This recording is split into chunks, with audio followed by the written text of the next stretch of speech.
কোনো সমস্যা না। আপনি যদি সাহারি শেষ সময় আপনি মানে ঘুম থেকে উঠেছেন, আপনার জন্য সাহারি খাওয়াটা ফরজ না, সাহারি খাওয়াটা সুন্নত। আপনি যদি ঘুম থেকে উঠতে দেরি হয়, বিশেষ কোনো কারণে সাহারি না খেতে পারে, না খেয়ে আপনার রোজা রাখা লাগবে।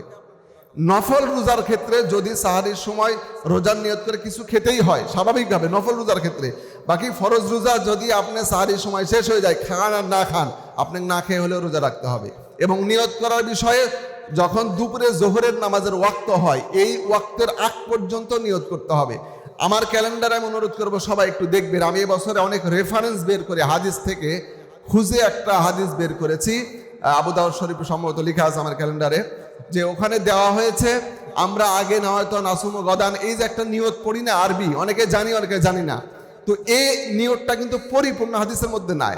এবং নিয়তটা এইভাবে না, নিয়তটা আমরা মনে মনে করব যে আজকে আমি সাহারি খেলাম বা আমি এই সময় নিয়ত করতেছি যে আমি রোজা থাকবো আজকে ফরজ ইবাদত রমজান মাসের, এরকম মুখে মুখে ইচ্ছা করলে রোজার নিয়ত হয়ে যাবে।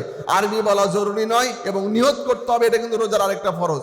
রোজার নিয়ত করাটা জরুরি ভিত্তিক, জরুরি করতে হবে। তো আমরা মনে মনে যদিও নিয়তটা হয়ে যায় সাহারি খাওয়া মানে কিন্তু আমার নিয়ত যে আমি রোজা থাকবো, আমি তো শেষ রাতে উঠে এমনি এমনি ভাত খাচ্ছি না, রোজা থাকবো বলে, প্রকৃতপক্ষে কিন্তু নিয়ত হয়েই গিয়েছে। তারপরে বড় ভাই যে প্রশ্নটা করেছেন, ওই প্রশ্নের প্রেক্ষিতে কেউ যদি বিশেষ কারণে সাহারি না খেতে পারে, তাহলে কিন্তু তাকে মনে মনে ইচ্ছাটা পোষণ করতে হবে, আজকে ফরজ রোজা আমি রোজা রাখতেছি, সারাদিন না খেয়ে থাকবো, অনাহারে থাকবো, রোজা রাখবো, সাহারি মানে ইফতার করে রোজা ভাঙবো, এরকম নিয়ত মনে মনে করে নিতে হবে। আর যদি সাহারির সময় শেষ হয়ে যায়, অপশন নাই, আমরা খানা খাবো না, না খেয়ে রোজা রাখতে হবে, এটা ফরজ আমাদের জন্য। আল্লাহ পাক আমাদেরকে আমল করার তৌফিক দান করুক, চিল্লা এখন আমিন। প্রিয় উপস্থিতি, আমরা এই মুহূর্তে যে আলোচনাগুলো শুনব, পবিত্র রমজান আমাদের সামনে, তো এই মুহূর্তে আমাদের আলোচনা শোনার দরকার রমজানটা আমাদের জন্য সফলতার চাবিকাঠি কিভাবে হবে, কিভাবে আমরা রমজানটাকে আদরে গ্রহণ করব এবং কিভাবে এই রমজানের ইবাদতগুলো সঠিকভাবে করব, রমজানের প্রস্তুতিটা কিভাবে নেব, এই ব্যাপারে আমরা আলোচনা শুনব ইনশাআল্লাহ।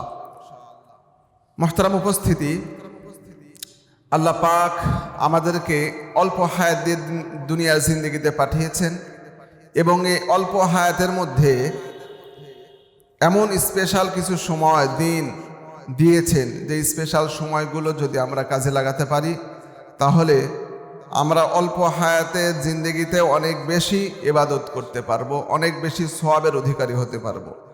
এইটা দেওয়ার পিছনে উল্লেখযোগ্য কারণ হলো বিশ্বনবী আলাইহিস সালাতু ওয়াস সালামের মন খারাপ যে পূর্বের উম্মতদের হায়াত বেশি, আমার উম্মতের হায়াত কম। তাহলে কিয়ামতে যখন উম্মতদের সকল নবীর উম্মতদের আমল নামাকে গণনা করা হবে, তো ওই সময় আমার উম্মতের আমল তো কম হয়ে যাবে। তো জিবরিল আমিন আলাইহিস সালাতু ওয়াস সালামের মাধ্যমে আল্লাহ পাক জানিয়েছেন, হাবিব আপনি মন খারাপ করেন না, আপনার উম্মতদেরকে আমি এমন কিছু সময় দেব, এমন কিছু স্পেশাল দিন রাত মাস দান করব, যে মাসগুলোতে, যে দিনগুলোতে, যে রাতগুলোতে যদি আপনার উম্মতেরা অল্প আমল করে, তো আমি আল্লাহ রাব্বুল আলামিন তাকে ওই অল্প আমলের বিনিময়ে হাজার হাজার বছরের সওয়াব দান করব। চিল্লাখন সুবহানাল্লাহ। এর মধ্যে উল্লেখযোগ্য হলো আমরা জানি শবে কদর, আল্লাহ পাক এটি এমন একটি রাত্র আমাদেরকে দিয়েছেন, সেই রাত্রিটা আছে রমজান মাসের শেষ দশকের মধ্যে। এ রাত্রিতে আমরা ইবাদত করলে আল্লাহ পাক হাজার মাসের চেয়ে উত্তম, কত উত্তম সেটা সীমা নয়, অনেক বেশি উত্তম। আল্লাহ তো গরিব নয়, আল্লাহ হলো ধনী, বেশি দিবেন, এজন্য বেশি ফজিলতের একটা সময়। সারা মাসের মধ্যে রমজান মাস আল্লাহ পাক দান করেছেন, এই রমজান মাসের ফজিলত অন্যান্য মাসের তুলনায় প্রত্যেকটা আমলকে আল্লাহ পাক ৭০ গুণ বৃদ্ধি করে সওয়াব দান করেন। চিল্লাহ করেন সুবহানাল্লাহ। সুতরাং সেই রমজান মাস আমাদের সামনে আগত আসতেছে। নর্মালি নিয়ম অনুযায়ী আগামী রবিবার থেকে প্রথম রোজা হবে, আল্লাহ পাক যদি আমাদেরকে দান করেন, অর্থাৎ শনিবার দিন গত রাত্রিতে আমাদেরকে সাহরি খেতে হবে। সম্মানিত মুসলিমকে রমজানের প্রস্তুতি নেওয়ার বিষয়ে হালকা আমরা আলোচনা শুনেছি। রমজান মাসটা হলো ইবাদতের মাস। 11টি মাস আমরা দুনিয়ার পিছনে ছুটাছুটি করেছি, ব্যবসা বাণিজ্য, চাকরি বাকরি, ক্ষেত কৃষি, সব কাজ করেছি সংসারের জন্য, ফ্যামিলির জন্য, পরিবারের জন্য, দুনিয়ার জন্য।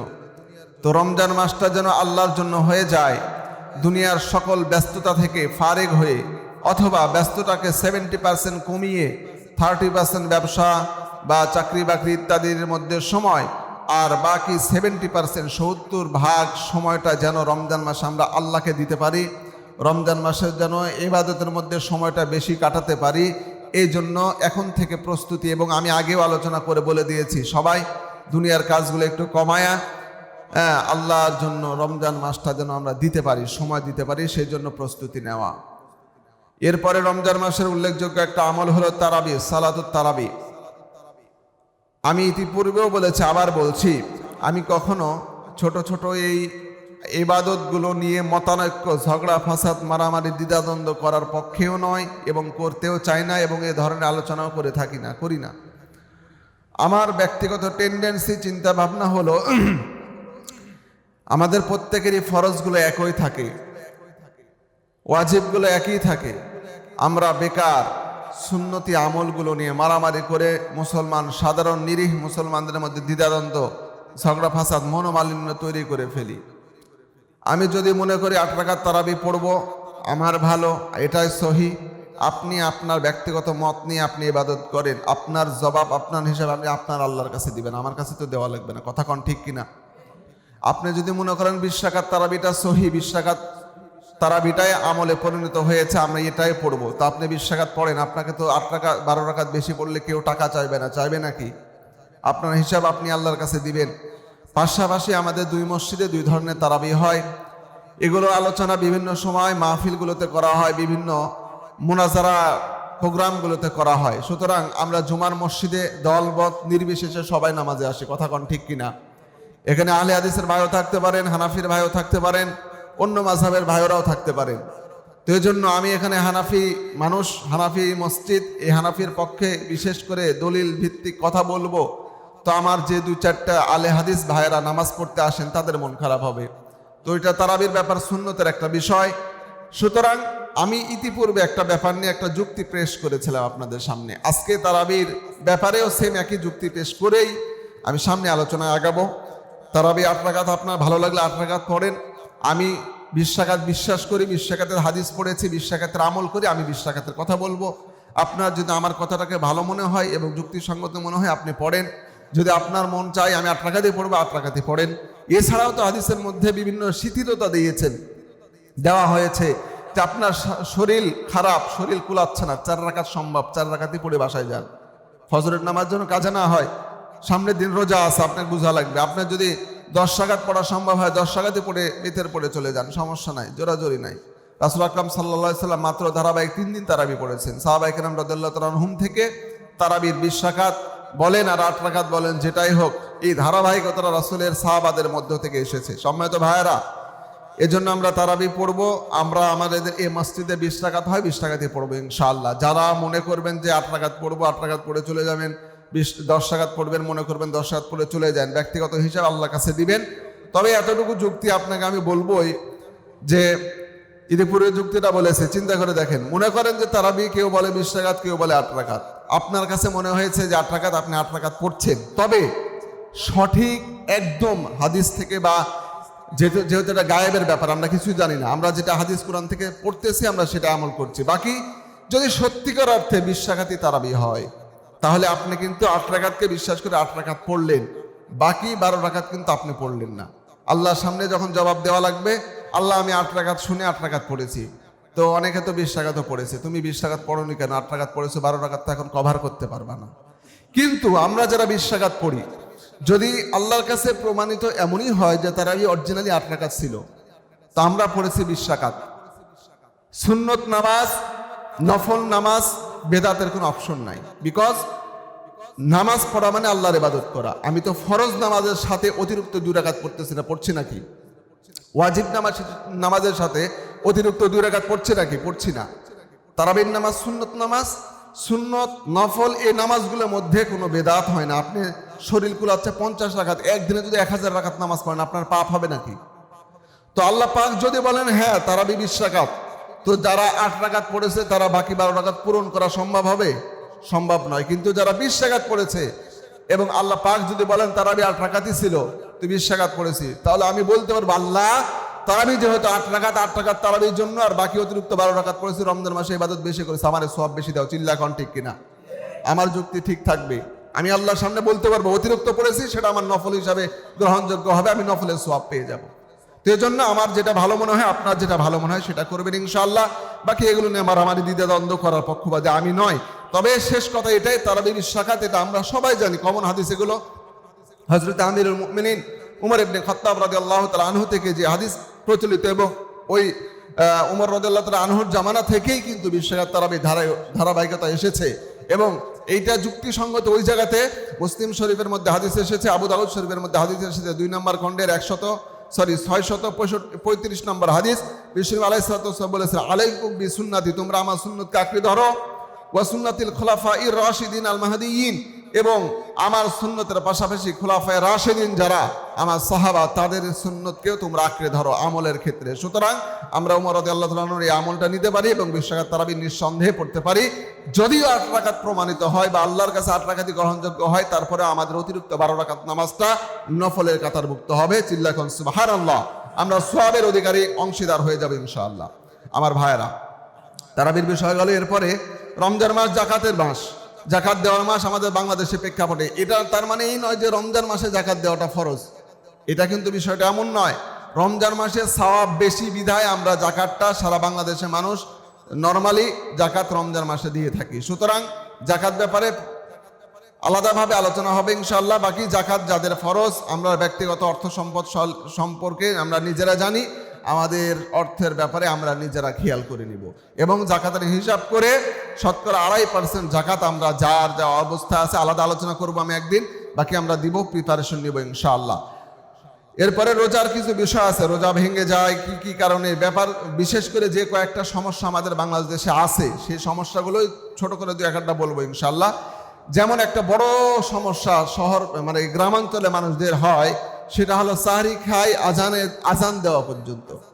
গত জুমে আমি আমার মাদ্রাসায় ক্যালেন্ডার দিয়েছি হাবেজ সাহেব জুবাইরের কাছে, হয়তো আপনাদেরকে অনেকেই দিয়েছে, অনেকেই পাননি, বাকি অনেককে দেওয়া হয়েছে। তো ওখানে দেখবেন প্রত্যেক ক্যালেন্ডারে লেখা থাকে সাহরির শেষ সময় এবং ফজরের আজানের সময়, এর মাঝখানে 6 মিনিট ডিফারেন্স থাকে। এই 6 মিনিট সুবে সাদিক হয়, সুবে কাজিব শেষ হয়, এটা একটা নির্ধারিত সময়। এই 6 মিনিটে যে আপনি মনে করবেন সাহরির শেষ সময়, এক্সাম্পল দিচ্ছি, সাহরির সময় 5 মিনিটে মনে করেন সাহরির শেষ সময়, আর তাহলে ফজরের আজান হবে 5:11 6 মিনিট পর। তো এখন আপনি যদি মনে করেন আজান দেওয়া পর্যন্ত খাওয়া যাবে, বিশ্বাস করেন আপনার রোজা কিন্তু হবে না, আপনার সিয়াম হবে না। সাহরির শেষ সময় যেটা নির্ধারিত, সুবে কাজিব শেষ হয়ে যাবে, ওই সুবে কাজিব শেষ হওয়ার আগ পর্যন্ত ওই সময়ের মধ্যে আপনি খাওয়া দাওয়া শেষ করা লাগবে। আপনি যদি অর্ধেক খান, কোনো খাবার লুকমা মুখের মধ্যে আছে কিন্তু টাইম শেষ, ওই লুকমাটা শেষ করবেন এই অপশনটাও নাই। হলকনালির ভিতরে আর বাহিরে, এই জায়গার বাহিরে যা থাকবে সব ফেলে দিতে হবে, কিছু খাওয়ার সুযোগ নাই। সুতরাং এই ভুল কেউ করবেন না, আজান হওয়া পর্যন্ত খেতেই আছে। বিশেষ করে মা বোনেরা এই প্রবলেমটা করে, বাসায় যেগুলো বলবেন আজান হওয়া পর্যন্ত কিন্তু খাওয়া যাবে না। 6 মিনিট আগে, আজানের 6 মিনিট আগেই কিন্তু সাহরির শেষ সময়, সাহরির শেষ সময় দেখে সেই অনুযায়ী খানা খাওয়া হবে ইনশাআল্লাহ। নির্ধারিত সময় ইফতার করব। সারাদিনের মধ্যে আমরা কোনো পানাহার, যে কোনো জিনিস, সিগারেট বিড়ি ইত্যাদি সব কিছু এগুলো আমরা কেউ করবো না। রোজার যে মাসালাগুলো আলোচনা হবে ইনশাআল্লাহ। ইফতারে ফজিলত সম্পর্কে আলোচনা করব। হ্যাঁ, কোনো সমস্যা না। আপনি যদি সাহরির শেষ সময় আপনি মানে ঘুম থেকে উঠেছেন, আপনার জন্য সাহরি খাওয়াটা ফরজ না, সাহরি খাওয়াটা সুন্নত। আপনি যদি ঘুম থেকে উঠতে দেরি হয়, বিশেষ কোনো কারণে সাহরি না খেতে পারে, না খেয়ে আপনার রোজা রাখা লাগবে। নফল রোজার ক্ষেত্রে যদি সাহরির সময় রোজার নিয়ত করে কিছু খেতেই হয় স্বাভাবিকভাবে নফল রোজার ক্ষেত্রে, বাকি ফরজ রোজা যদি আপনি সাহরির সময় শেষ হয়ে যায়, খান আর না খান, আপনি না খেয়ে হলেও রোজা রাখতে হবে। এবং নিয়ত করার বিষয়ে যখন দুপুরে জোহরের নামাজের ওয়াক্ত হয়, এই ওয়াক্তের আগ পর্যন্ত নিয়ত করতে হবে।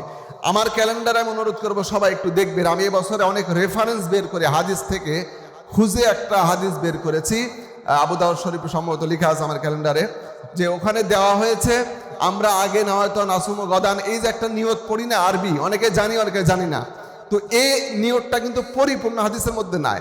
এবং নিয়তটা এইভাবে না, নিয়তটা আমরা মনে মনে করব যে আজকে আমি সাহরি খেলাম, বা আমি এই সময় নিয়ত করতেছি যে আমি রোজা থাকবো আজকে ফরজ ইবাদত রমজান মাসের, এরকম মুখে মুখে ইচ্ছা করলে রোজার নিয়ত হয়ে যাবে। আরবি বলা জরুরি নয়, এবং নিয়ত করতে হবে, এটা কিন্তু রোজার আরেকটা ফরজ। রোজার নিয়ত করাটা জরুরি ভিত্তিক, জরুরি করতে হবে। তো আমরা মনে মনে যদিও নিয়তটা হয়ে যায় সাহরি খাওয়া মানে কিন্তু আমার নিয়ত যে আমি রোজা থাকবো, আমি তো শেষ সাথে উঠে এমনি এমনি ভাত খাচ্ছি না, রোজা থাকবো বলে প্রকৃতপক্ষে কিন্তু নিয়ত হয়েই গিয়েছে, তারপরে বড় ভাই যে প্রশ্নটা করেছেন ওই প্রশ্নের প্রেক্ষিতে কেউ যদি বিশেষ কারণে সাহারি না খেতে পারে তাহলে কিন্তু তাকে মনে মনে এই ইচ্ছাটা পোষণ করতে হবে, আজকে ফরজ রোজা আমি রোজা রাখতেছি, সারাদিন না খেয়ে থাকবো, অনাহারে থাকবো, রোজা রাখবো, সাহারির মানে ইফতার করে রোজা ভাঙবো, এরকম নিয়ত মনে মনে করে নিতে হবে। আর যদি সাহারির সময় শেষ হয়ে যায়, অপশন নাই, আমরা খানা খাবো না, না খেয়ে রোজা রাখতে হবে, এটা ফরজ আমাদের জন্য। আল্লাহ পাক আমাদেরকে আমল করার তৌফিক দান করুক, চিল্লা এখন আমিন।